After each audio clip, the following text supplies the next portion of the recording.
Punjabi radio USA ਸੁਣ ਰਹੇ ਸਾਰੇ ਹੀ ਮਾਣਯੋਗ ਅਤੇ ਸਤਿਕਾਰਤ ਸਰੋਤਿਆਂ ਨੂੰ ਬਹੁਤ ਹੀ ਪਿਆਰ ਸਤਿਕਾਰ ਸਹਿਤ ਦੋਨੋਂ ਹੱਥ ਜੋੜ ਕੇ ਨਿੱਘੀ ਜਿਹੀ ਸਤਿ ਸ੍ਰੀ ਅਕਾਲ। ਸਭ ਨੂੰ ਜੀ ਆਇਆਂ ਨੂੰ ਆਖਦੇ ਹਾਂ। ਸਰੋਤਿਓ, ਪ੍ਰੋਗਰਾਮ ਖਬਰ ਤੇ ਨਜ਼ਰ ਦੇ ਵਿੱਚ ਆਪ ਸਭ ਦਾ ਸਵਾਗਤ ਹੈ। ਅੱਜ ਦੇ ਮੰਗਲਵਾਰ ਦੇ ਸ਼ਾਮ ਦੇ ਪ੍ਰੋਗਰਾਮ ਦੇ ਵਿੱਚ ਇਸ ਟਾਈਮ ਆਪਣੇ ਨਾਲ ਜੁੜ ਚੁੱਕੇ ਨੇ ਪਟਿਆਲਾ ਸਟੂਡੀਓਜ਼ ਤੋਂ ਬਲਤੇਜ ਪੰਨੂ ਜੀ। ਬਲਤੇਜ ਪੰਨੂ ਜੀ, ਨਿੱਘੀ ਜੀ ਆਇਆਂ ਨੂੰ ਪਿਆਰ ਭਰੀ ਸਤਿ ਸ੍ਰੀ ਅਕਾਲ ਜੀ। ਧੰਨਵਾਦ ਜੀ, ਬਹੁਤ ਮਿਹਰਬਾਨੀ। ਸਾਡੇ ਅੱਜ ਦੇ ਪ੍ਰੋਗਰਾਮ ਖਬਰ ਤੇ ਨਜ਼ਰ ਨੂੰ ਸਪਾਂਸਰ ਕਰਦੇ ਨੇ ਖਾਲਸਾ ਇੰਸ਼ੋਰੈਂਸ ਏਜੰਸੀ ਵਾਲੇ, ਜਿਨ੍ਹਾਂ ਦੇ ਕੋਲੋਂ ਤੁਸੀਂ ਹਰ ਇੱਕ ਤਰੀਕੇ ਦੀ ਇੰਸ਼ੋਰੈਂਸ ਕਰਵਾ ਸਕਦੇ ਹੋ। ਪੂਰੇ ਅਮਰੀਕਾ ਭਰ ਦੇ ਵਿੱਚ ਇੰਸ਼ੋਰੈਂਸ ਕਰਦੇ ਨੇ। ਇਸ ਮੌਕੇ ਕਵਰਡ ਕੈਲੀਫੋਰਨੀਆ ਹੈਲਥ ਇੰਸ਼ੋਰੈਂਸ ਦੀਆਂ ਨਵੀਆਂ ਐਪਲੀਕੇਸ਼ਨ ਅਤੇ ਪੁਰਾਣੀਆਂ ਐਪਲੀਕੇਸ਼ਨ ਦੇ ਰੀਨਿਊਅਲ ਦਾ ਸਮਾਂ ਚੱਲ ਰਿਹਾ। ਉਸ ਦੇ ਬਾਰੇ ਜਾਣਕਾਰੀ ਲਈ ਇਹਨਾਂ ਨੂੰ ਕਾਲ 408-272-2500 ਦੇ ਉੱਤੇ। ਇਸ ਦੇ ਨਾਲ ਗੁਰਦੀਪ ਸਿੰਘ ਵਰਦੀਕ ਲੋਵਿਸ, ਸਤਨਾਮ ਸਿੰਘ ਗਿੱਲ ਸੈਲਮਾ, ਬਹਾਦਰ ਸਿੰਘ ਗਿੱਲ ਫਾਊਲਰ, ਇਸ਼ਾਨਜੀਤ ਸਿੰਘ ਕਲੋਟੀ Yuba City, Sukhwinder Singh Jasvir Kaur Fremont ਅਤੇ ਨਾਲ ਹੀ Chicago pizza with the twist ਵਾਲੇ, ਜਿਨ੍ਹਾਂ ਕੋਲ ਤੁਸੀਂ ਹਰ ਤਰ੍ਹਾਂ ਦਾ veg, non veg, Indian style pizza order ਕਰ ਸਕਦੇ ਹੋ। ਪੀਜ਼ਾ ਔਡਰ ਕਰਨ ਦੇ ਲਈ ਇਹਨਾਂ ਦੀ ਵੈੱਬਸਾਈਟਸ ਦੀ ਲੋਕੇਸ਼ਨ ਦੀ ਜਾਣਕਾਰੀ ਲਈ ਵੈੱਬਸਾਈਟ ਵਿਜ਼ਿਟ ਕਰੋ chicagopizzatwist.com ਅਤੇ 15% ਡਿਸਕਾਊਂਟ ਦੇ ਲਈ ਕੂਪਨ ਕੋਡ 1313 ਦਾ ਇਸਤੇਮਾਲ ਕਰ ਸਕਦੇ ਹੋ। ਅਤੇ ਹੋਰ ਵੀ ਜੇ ਕੋਈ ਸਰੋਤੇ ਜਾਂ ਕੋਈ ਕਾਰੋਬਾਰ ਇਸ ਪ੍ਰੋਗਰਾਮ ਨੂੰ ਸਪੋਂਸਰ ਕਰਨਾ ਚਾਹੁੰਦੇ ਹੋ, ਸੰਪਰਕ ਕਰੋ 408-722-7698 ਦੇ ਉੱਤੇ। ਪੰਨੂ ਜੀ, ਗੱਲਬਾਤ ਦਾ ਸਿਲਸਿਲਾ ਸ਼ੁਰੂ ਕਰਦੇ ਹਾਂ। ਜਿਹੜਾ ਰਾਫੇਲ ਡੀਲ ਦਾ ਜਿਹੜਾ ਮਾਮਲਾ ਸੀ, ਉੱਥੋਂ ਦੀ ਜਿਹੜੀ ਕੰਪਨੀ ਦੱਸੋ ਦੇ CEO ਨੇ ਕਿਹਾ ਵੀ ਅਸੀਂ ਰਾਫੇਲ ਸਸਤੇ ਵੇਚੇ ਆ। ਬਿਲਕੁਲ ਜੀ, ਇਹਨੂੰ ਲੈ ਕੇ ਜਿਹੜੇ ਦੋਸ਼ ਜਿਹੜੇ ਲਾਏ ਜਾ ਰਹੇ ਨੇ, ਔਰ ਇਹਦੇ ਵਿੱਚ ਹੁਣ ਲੜਾਕੂ ਜਿਹੜੇ ਦੀ ਜਹਾਜ਼ ਬਣਾਉਣ ਵਾਲੀ ਕੰਪਨੀ ਜਿਹੜੀ ਆ, ਉਹਦੇ ਡੈਸੋ ਐਵੀਏਸ਼ਨ ਦੇ CEO ਐਰਿਕ ਚੈਪੀਅਰ ਨੇ ਇਹ ਗੱਲ ਕਹੀ ਹੈ ਜੀ ਕਿ ਜਿਹੜੇ 36 ਜਹਾਜ਼ ਖਰੀਦਣ ਦੀ ਨਵੀਂ ਡੀਲ ਦੇ ਵਿੱਚ ਪੁਰਾਣੀ ਡੀਲ ਦੇ ਮੁਕਾਬਲੇ ਰਫਾਲ ਜਿਹੜੇ ਜਹਾਜ਼ ਸੀ ਉਹਨਾਂ ਦੀ ਕੀਮਤ 9% ਘੱਟ ਹੈ। ਸਾਥ ਇਹਦੇ ਨਾਲ ਹੀ ਜਿਹੜਾ ਚੈਪੀਅਰ ਸੀਗਾ ਜੀ, ਉਹਨੇ ਕਾਂਗਰਸ ਦੇ ਪ੍ਰਧਾਨ ਰਾਹੁਲ ਗਾਂਧੀ ਦੇ ਦੋਸ਼ਾਂ ਨੂੰ ਮੁੱਢ ਤੋਂ ਨਕਾਰਿਆ ਔਰ ਇਹ ਕਿਹਾ ਕਿ ਉਹ ਰਿਲਾਇੰਸ ਦੇ ਨਾਲ ਜਿਹੜੀ ਮਿਲ ਕੇ ਜੇਰੀ ਦੇ ਉੱਤੇ ਝੂਠੀ ਜਾਣਕਾਰੀ ਜਿਹੜੀ ਹੈ ਜੀ ਉਹ ਦੇ ਰਿਹਾ। ਡੈਸੋ ਐਵੀਏਸ਼ਨ ਦੇ CEO ਦਾ ਬਿਆਨ ਜਿਹੜਾ ਜੀ ਉਸ ਵੇਲੇ ਆਇਆ ਜਦੋਂ ਕੇਂਦਰ ਸਰਕਾਰ ਨੇ ਜਿਹੜੇ ਰਫਾਲ ਦੇ ਜਹਾਜ਼ ਹੈ ਇਹਦੀ ਕੀਮਤ ਬੰਦ ਲਿਫਾਫੇ ਦੇ ਵਿੱਚ ਸੁਪਰੀਮ ਕੋਰਟ ਨੂੰ ਦੱਸੀ ਹੈ ਔਰ ਇਸ ਡੀਲ ਦੀ ਜਾਂਚ ਵਿਸ਼ੇਸ਼ ਜਾਂਚ ਟੀਮ ਤੋਂ ਕਰਵਾਏ ਜਾਣ ਦੀ ਮੰਗ ਦੇ ਉੱਤੇ ਸੁਣਵਾਈ ਜਿਹੜੀ ਹੈ ਜੀ ਉਹ ਹੋਣ ਵਾਲੀ ਹੈ। ਔਰ ਕੇਂਦਰ ਦੇ ਵੱਲੋਂ ਬਾਰ-ਬਾਰ ਇਹ ਕਿਹਾ ਜਾ ਰਿਹਾ ਕਿ ਡੀਲ ਦੋ ਸਰਕਾਰਾਂ ਦੇ ਵਿਚਾਲੇ ਆ ਤੇ ਇਹ ਬਾਹਰ ਜਿਹੜੀ ਜੀ ਉਹ ਨਹੀਂ ਦੱਸੀ ਜਾ ਸਕਦੀ। ਫਿਰ ਡੈਸੋ ਦਾ ਜਿਹੜਾ CEO ਹੈ ਜੀ, ਉਹਨੇ ਇਹ ਕਿਵੇਂ ਗੱਲ ਜਿਹੜੀ ਉਹ ਕਹਿਤੀ, ਇਹ ਆਪਣੇ ਆਪ ਦੇ ਵਿੱਚ ਸਵਾਲ ਹੈ। ਜਾਂ ਤਾਂ ਇਹ ਬਿਆਨ ਜਿਹੜਾ ਜੀ ਉਹ ਦਵਾਇਆ ਗਿਆ ਕਿਉਂਕਿ ਕੇਂਦਰ ਦੀ ਸਰਕਾਰ ਜਿਹੜੀ ਹੈ ਜੀ ਇਸ ਮਾਮਲੇ ਦੇ ਵਿੱਚ ਉਲਝੀ ਹੋਈ ਆ, ਫਸੀ ਹੋਈ ਆ।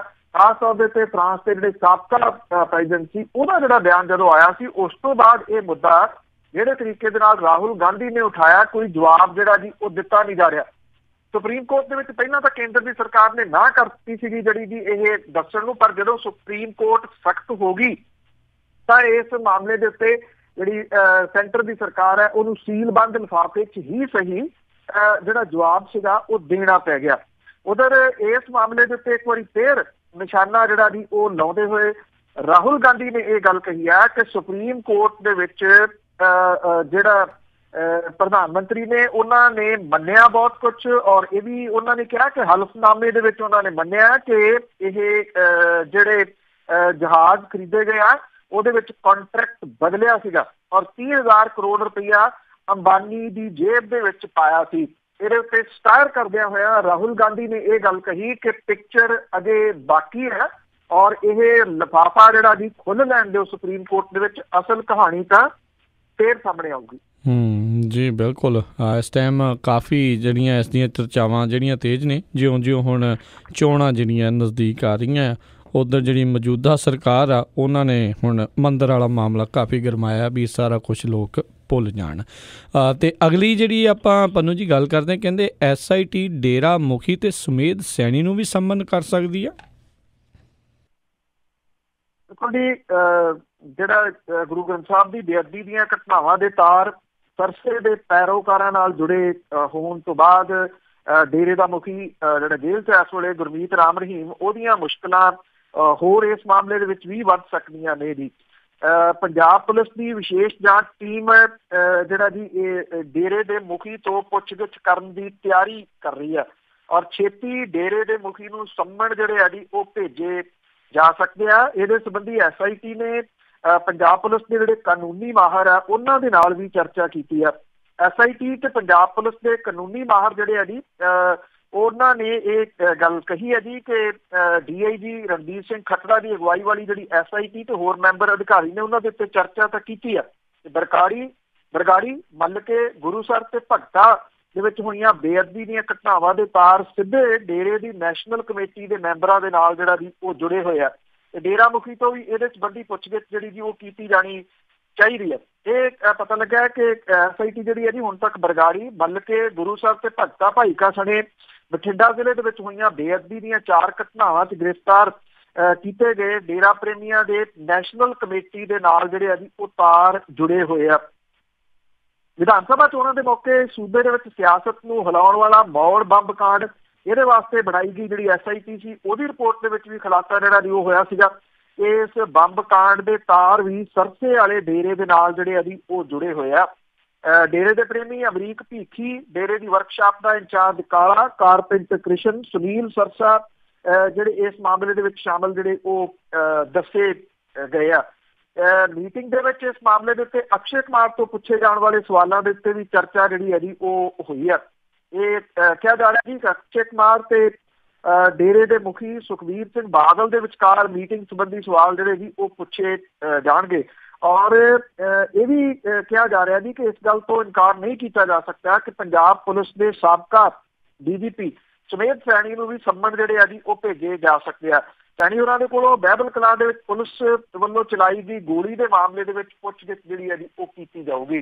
ਕੁਛ ਲੋਕ ਇਹ ਕਹਿੰਦੇ ਆ ਕਿ SIT ਜਿਹੜੀ ਆ ਜੀ ਉਹ ਗੱਲ ਗੋਲ-ਮੋਲ ਕਰਨ ਦੇ ਵਾਸਤੇ ਜਿਹੜੀ ਜੀ ਯਤਨ ਕਰ ਰਹੀ ਆ, ਪਰ ਇੱਥੇ ਇਹ ਨਹੀਂ ਜਿਹੜਾ ਜੀ ਭੁੱਲਣਾ ਚਾਹੀਦਾ ਕਿ ਕੁਛ ਅਹਿਮ ਗੱਲਾਂ ਜਿਹੜੀਆਂ ਜਸਟਿਸ ਰਣਜੀਤ ਸਿੰਘ ਕਮਿਸ਼ਨ ਦੀ ਰਿਪੋਰਟ ਦੇ ਵਿੱਚ ਜਿਹੜੀਆਂ ਉਹ ਸਾਹਮਣੇ ਆਈਆਂ ਸਨ, ਜਿਹਦੇ ਵਿੱਚ ਇੱਕ ਤਾਂ ਜਿਹੜਾ ਰਿਕਾਰਡ ਸੀਗਾ ਜੀ ਫੋਨ ਦਾ ਤੇ ਮੁੱਖ ਮੰਤਰੀ ਦੇ ਦਫ਼ਤਰ ਦੇ ਨਾਲ ਗੱਲਬਾਤ ਹੋਈ, ਕਿਹਨੇ ਗੱਲਬਾਤ ਜਿਹੜੀ ਕੀਤੀ ਔਰ ਇਹਦੇ ਉੱਤੇ ਜਿਹੜੇ ਕੋਟਕਪੂਰੇ ਦੇ ਸਾਬਕਾ ਵਿਧਾਇਕ ਮਨਤਾਰ ਸਿੰਘ ਬਰਾੜ ਦਾ SIT ਮੂਹਰੇ ਪੇਸ਼ ਹੋ ਕੇ ਇਸ ਗੱਲ ਨੂੰ ਮੰਨ ਲੈਣਾ ਬੜੀ ਇੱਕ ਅਹਿਮ ਕੜੀ ਹੈ। ਦੂਸਰਾ, ਸੁਮੇਧ ਸੈਣੀ ਹੋਰਾਂ ਦੇ ਵੱਲੋਂ ਐਫੀਡੇਵਿਟ ਜਿਹੜਾ ਦਿੱਤਾ ਗਿਆ ਸੀਗਾ ਜਸਟਿਸ ਰਣਜੀਤ ਸਿੰਘ ਕਮਿਸ਼ਨ ਨੂੰ, ਉਹ ਬਹੁਤ ਅਹਿਮ ਇੱਕ ਦਸਤਾਵੇਜ਼ ਹੈ ਜੀ, ਜਿਹਦੇ ਵਿੱਚ ਉਹਨਾਂ ਨੇ ਇਹ ਗੱਲ ਕਹੀ ਸੀ ਕਿ ਉਹਨਾਂ ਦੀ ਗੱਲ ਜਿਹੜੀ ਹੈ ਜੀ ਉਹ ਪ੍ਰਕਾਸ਼ ਸਿੰਘ ਬਾਦਲ ਹੋਰਾਂ ਦੇ ਨਾਲ ਜਾਂ ਮੁੱਖ ਮੰਤਰੀ ਦੇ ਨਾਲ ਜਿਹੜੀ ਹੋਈ ਸੀ ਔਰ ਉਹਨਾਂ ਦੇ ਵੱਲੋਂ ਹੀ ਡਾਇਰੈਕਸ਼ਨ ਜਿਹੜੀ ਹੈ ਜੀ ਉਹ ਦਿੱਤੀ ਗਈ ਸੀ ਅਗਲੀ ਕਾਰਵਾਈ ਕਰਨ ਦੀ। ਇਹ ਕੁਝ ਅਹਿਮ ਜਿਹੜੀਆਂ ਦੀ ਕੜੀਆਂ ਨੇ ਜਿਨ੍ਹਾਂ ਨੂੰ ਜੋੜਨ ਦੇ ਯਤਨਾਂ ਦੇ ਵਿੱਚ ਹੈ SIT। ਬੇਸ਼ੱਕ ਜਿਹੜੇ ਅਕਸ਼ੇ ਕੁਮਾਰ ਹੋਰੀ ਹੈ ਉਹਨਾਂ ਨੇ ਇਹ ਗੱਲ ਕਹੀ ਸੀ ਕਿ ਉਹ ਕਿਸੇ ਨੂੰ ਨਹੀਂ ਜਾਣਦੇ, ਜਿਹੜਾ ਗੁਰਮੀਤ ਰਾਮ ਰਹੀਮ ਨੂੰ ਉਹ ਕਦੀ ਨਹੀਂ ਮਿਲੇ, ਪਰ ਇੱਕ ਟਵੀਟ ਜਿਹੜਾ ਜੀ ਇਸ ਵੇਲੇ ਜਿਹੜਾ ਸਾਹਮਣੇ ਆਇਆ ਉਹ ਅਕਸ਼ੇ ਕੁਮਾਰ ਦੀ ਪਤਨੀ ਦਾ ਹੈ, ਜਿਹਦੇ ਵਿੱਚ ਉਹਨੇ ਇਹ ਟਵੀਟ ਕੀਤਾ ਸੀਗਾ ਕਿ ਉਹਦੇ ਨਵੇਂ ਗਵਾਂਢੀ ਜਿਹੜੇ ਜੀ ਉਹ ਆ ਗਏ। ਫੋਟੋ ਵੀ ਉਹਨੇ ਸ਼ੇਅਰ ਕੀਤੀ ਸੀਗੀ ਗੁਰਮੀਤ ਰਾਮ ਰਹੀਮ ਦੀ ਔਰ ਉਹਦੇ ਵਿੱਚ ਜਿਹੜੀ ਖਾਸ ਤੌਰ ਦੇ ਉੱਤੇ ਲਾਈਨ ਜੇ ਉਹਦਾ ਟਵੀਟ ਪੜ੍ਹੋ ਤਾਂ ਉਹ ਅਹਿਮ ਚੀਜ਼ ਜਿਹੜੀ ਦੇਖਣ ਵਾਲੀ ਆ, ਉਹਨੇ ਇਹ ਕਿਹਾ ਕਿ ਅਸੀਂ ਬਲੈਸ ਉਹਦੇ ਤੋਂ ਭਾਵ ਕਿ ਉਹਦੇ ਜਿਹੜੀਆਂ ਦੀ ਉਹਨੂੰ ਇਹ ਮਿਲੇ ਨੇ, ਇਸ ਲਾਈਨ ਨੂੰ ਇੱਥੋਂ ਜਿਹੜਾ ਜੀ ਉਹ ਲੱਭਿਆ ਜਾ ਸਕਦਾ। ਕੁਛ ਲੋਕ ਕਹਿੰਦੇ ਕਿ ਟਵੀਟ ਜਿਹੜਾ ਜੀ ਇਹ ਨਹੀਂ ਸਿੱਧ ਕਰਦਾ ਕੋਈ ਮਿਲੇ ਨੇ ਜਾਂ ਨਹੀਂ, ਪਰ ਜਿਹੜੀ ਬਲੈਸਿੰਗ ਆ ਉਹ ਤੁਰੇ ਜਾਂਦੇ ਦੀ ਨਹੀਂ ਲਈ ਜਾਂਦੀ, ਮਿਲ ਕੇ ਲਈ ਜਾਂਦੀ ਹੈ। ਜੀ ਅਗਲੀ ਆਪਾਂ ਪੰਨੂ ਜੀ ਗੱਲ ਕਰਦੇ, ਕਹਿੰਦੇ ਲੌਂਗੋਵਾਲ ਨੂੰ ਫਿਰ ਪ੍ਰਧਾਨ ਚੁਣ ਕੇ ਸੁਖਬੀਰ ਬਾਦਲ ਹੋਣਾ ਨੇ ਟਕਸਾਲੀਆਂ ਨੂੰ ਚੁਣੌਤੀ ਦਿੱਤੀ। ਚਲੀ ਜੇ ਵੀਡੀਓ ਦੇਖੀ ਹੋਵੇ ਤੇ ਨੇ ਜਿਹੜੀ ਜਦੋਂ ਇਹ ਚੁਣੀ ਗਈ ਆ ਤਾਂ ਉਹਦੇ ਵਿੱਚ ਕੁਝ ਨੇਤਾ ਅਜਿਹੇ ਸਨ ਜਿਨ੍ਹਾਂ ਦੇ ਮੂੰਹ ਦੇ ਰੰਗ ਜਿਹੜੇ ਸੀ ਉਹ ਉੱਡ ਗਏ। ਈਵਨ ਜਗੀਰ ਕੌਰ ਹੋਰਾਂ ਨੇ ਜਿਹੜਾ ਸੀਗਾ ਜੀ ਇਹ ਨਾਮ ਪੇਸ਼ ਕੀਤਾ ਗੋਬਿੰਦ ਸਿੰਘ ਲੌਂਗੋਵਾਲ ਹੋਰਾਂ ਦਾ, ਉਹਨਾਂ ਦਾ ਮੂੰਹ ਜਿਹੜਾ ਜੀ ਉਹ ਦੇਖਣ ਵਾਲਾ ਸੀ, ਕਿਉਂਕਿ ਉਹਨਾਂ ਨੂੰ ਇਹ ਲੱਗਦਾ ਸੀਗਾ ਇਹ ਜਿੰਨਾ ਰੌਲ ਘਚੋਲਾ ਪਿਆ ਹੋਇਆ ਇਹਦੇ ਵਿੱਚ ਮੇਰਾ ਦਾ ਇਸ ਵਾਰੀ ਲੱਗ ਜਾਣਾ। ਇਸ ਕਰਕੇ ਉਹ ਮੁੜ ਕੇ ਚੁੱਪੀ ਜਿਹੜੀ ਦੀ ਧਾਰ ਗਏ ਤੇ ਉਹਨਾਂ ਨੂੰ ਲੱਗਿਆ ਕਿ ਇਹ ਤਾਂ ਬਹੁਤ ਕੁਛ ਅਜੀਬ ਹੋ ਗਿਆ। ਦੂਜਾ ਜਿਹੜਾ ਚਿਹਰਾ ਦੇਖਣ ਵਾਲਾ ਸੀਗਾ ਉਹ ਅਵਤਾਰ ਸਿੰਘ ਮੱਕੜ ਹੋਰਾਂ ਦਾ ਸੀਗਾ, ਜਿਨ੍ਹਾਂ ਤੋਂ ਤਾਇਦ ਕਰਵਾਈ ਗਈ ਦੂਸਰੇ ਨੰਬਰ ਦੇ ਉੱਤੇ ਜਿਹੜਾ ਵੀ ਆਖਿਆ ਗਿਆ। ਉਹਨਾਂ ਨੇ ਤਾਇਦ ਕੀਤੀ ਤੇ ਨਾਲ ਦੀ ਨਾਲ ਮੀਟਿੰਗ 'ਚ ਉੱਠ ਕੇ ਭੱਜ ਗਏ। ਉਹਨਾਂ ਨੂੰ ਇਹ ਆਖ ਸੀਗੀ ਕਿ ਸੁਖਬੀਰ ਸਿੰਘ ਬਾਦਲ ਹੋਰੀ ਮੇਰੇ ਘਰੇ ਆ ਕੇ ਗਏ ਆ ਤੇ ਉਦੋਂ ਉਹਨਾਂ ਨੂੰ ਨਾਅਰਾ ਵੀ ਲਾ ਕੇ ਕਿ ਕਦ ਲਈ ਟਕਸਾਲੀਆਂ ਦੇ ਨਾਲ ਜਾਂ ਦੂਜਿਆਂ ਦੇ ਨਾਲ ਫਿਰ ਰਹੇ ਹੋ, ਬਾਗੀਆਂ ਦੇ ਨਾਲ ਸੁਰਾਂ ਬੰਦ ਕਰੋ ਆਪਣੀਆਂ ਬਗਾਵਤ ਵਾਲੀਆਂ ਤੇ ਅਗਲੀ ਪ੍ਰਧਾਨਗੀ ਆਰਾਮ ਦੇ ਨਾਲ ਮਾਣੋ।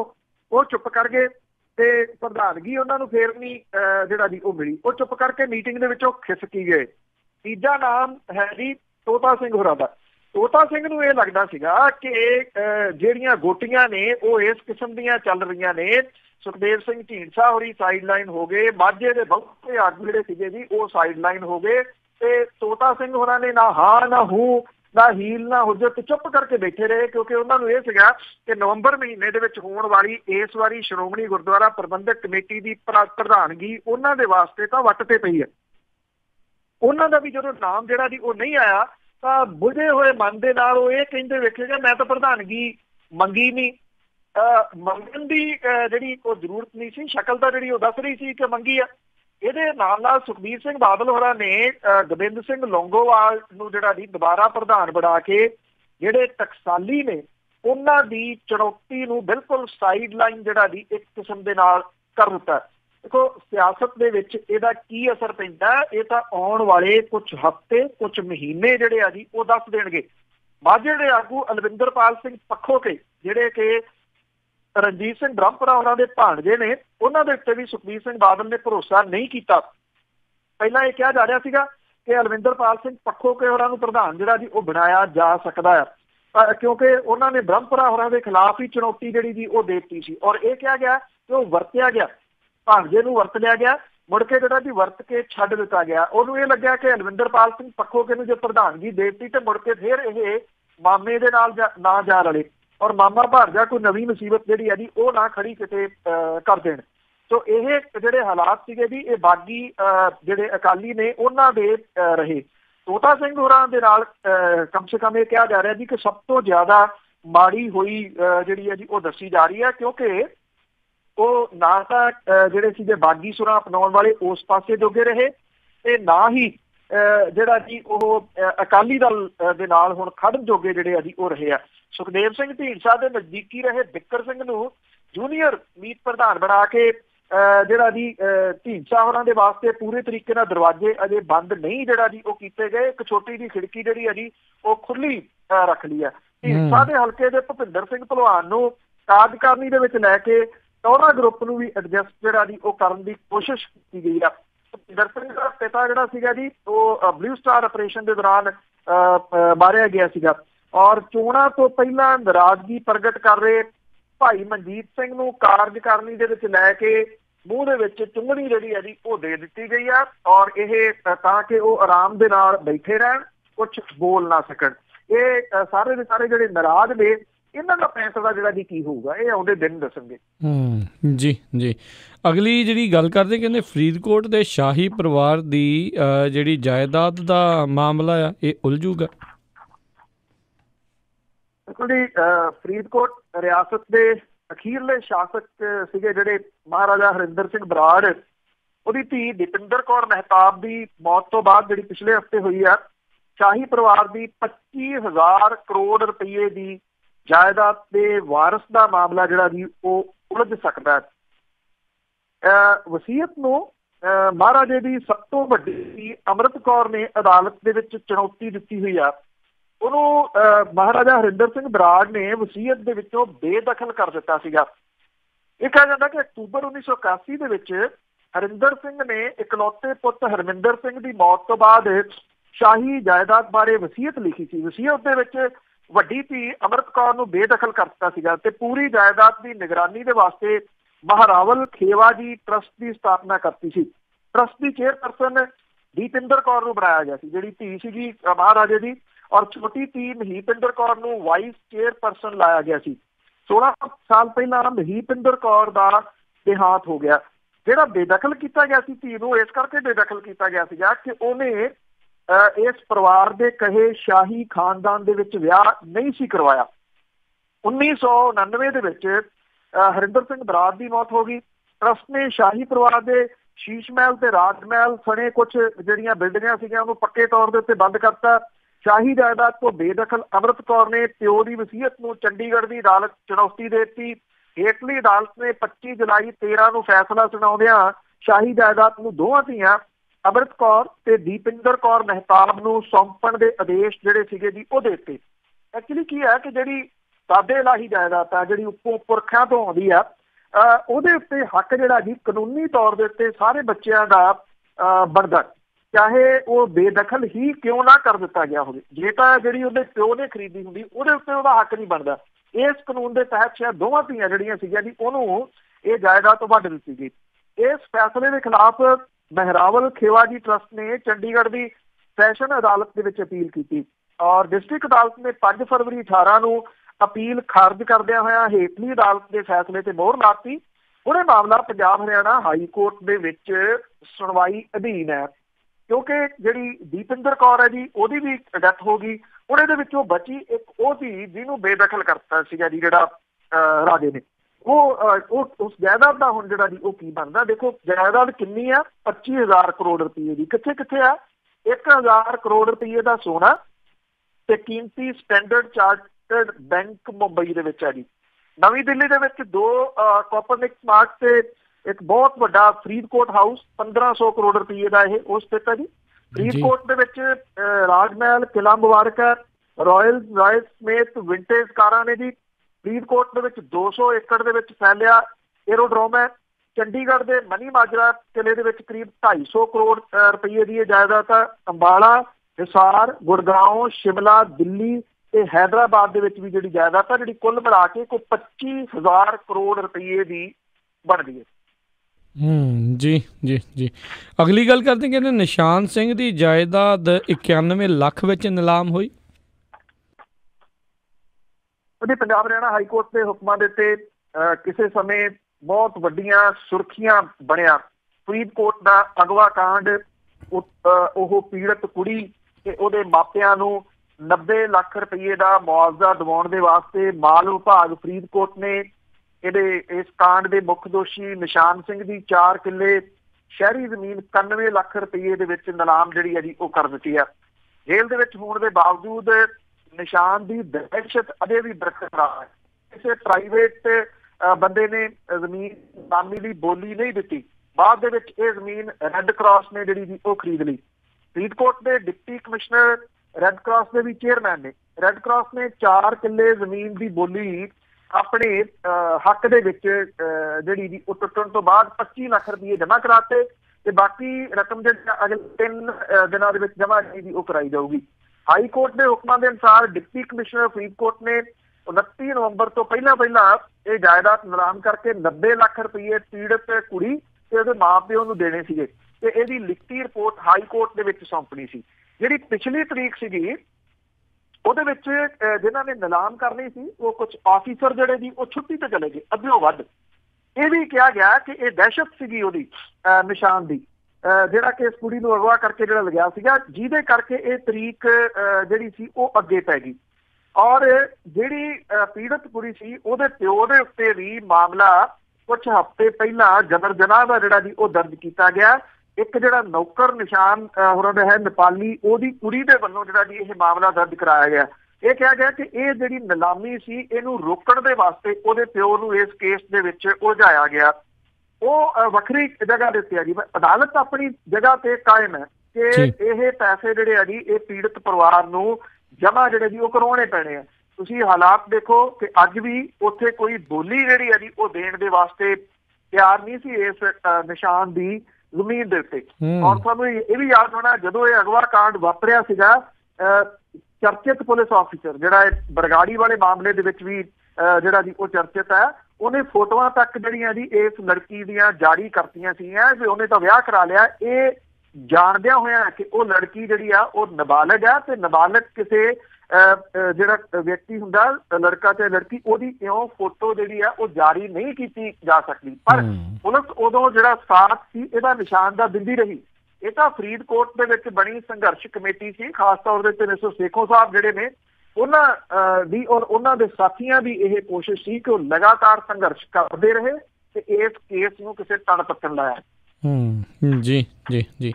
ਅਗਲੀ ਜਿਹੜੀ ਆਪਾਂ ਗੱਲ ਕਰਦੇ, ਕਹਿੰਦੇ ਜਿਹੜੇ VMS ਲਾਏ ਗਏ ਨੇ ਸਿਆਸਤਦਾਨਾਂ ਦੀਆਂ ਕਾਰਾਂ ਦੇ ਵਿੱਚ, ਉਹ ਚੰਗੀ ਇਹਨਾਂ ਦੀ ਪੋਲ ਖੋਲ ਰਹੇ ਆ।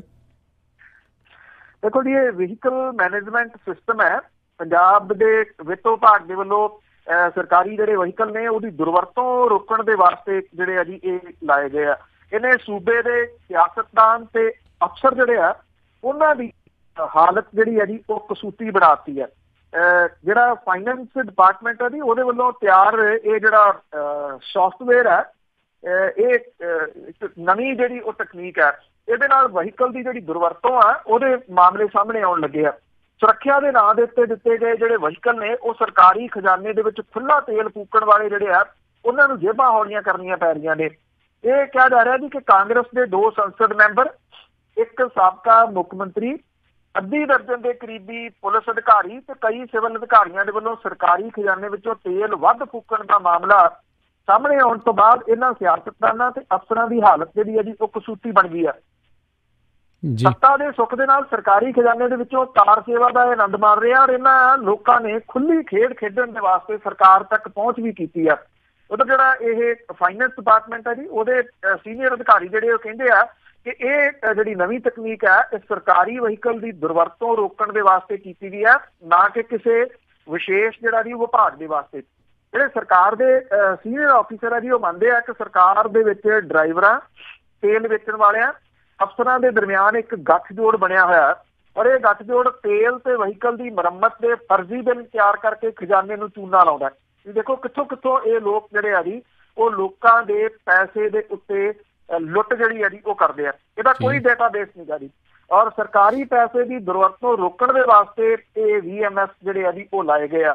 ਪੰਜਾਬ ਦੇ ਸਰਕਾਰੀ ਵਹੀਕਲ ਆ, ਇਹਦੇ ਵਿੱਚ ਹਰ ਸਾਲ ਤਕਰੀਬਨ 150 ਕਰੋੜ ਰੁਪਏ, 150 ਕਰੋੜ ਰੁਪਏ ਦੀ ਕੀਮਤ ਦਾ ਪੈਟਰੋਲ ਤੇ ਡੀਜ਼ਲ ਜਿਹੜਾ ਜੀ ਉਹ ਫੂਕ ਦਿੱਤਾ ਜਾਂਦਾ, ਔਰ ਜਿਹੜੇ ਕਰੋੜਾਂ ਰੁਪਏ ਦੇ ਬਿੱਲ ਆ ਉਹ ਇਹਨਾਂ ਦੀ ਰਿਪੇਅਰ ਦੇ ਵਾਸਤੇ ਜਿਹੜੇ ਸਰਕਾਰ ਨੂੰ ਫਰਜ਼ੀ ਬਣਾ ਕੇ ਦੇ ਦਿੱਤੇ ਜਾਂਦੇ ਆ।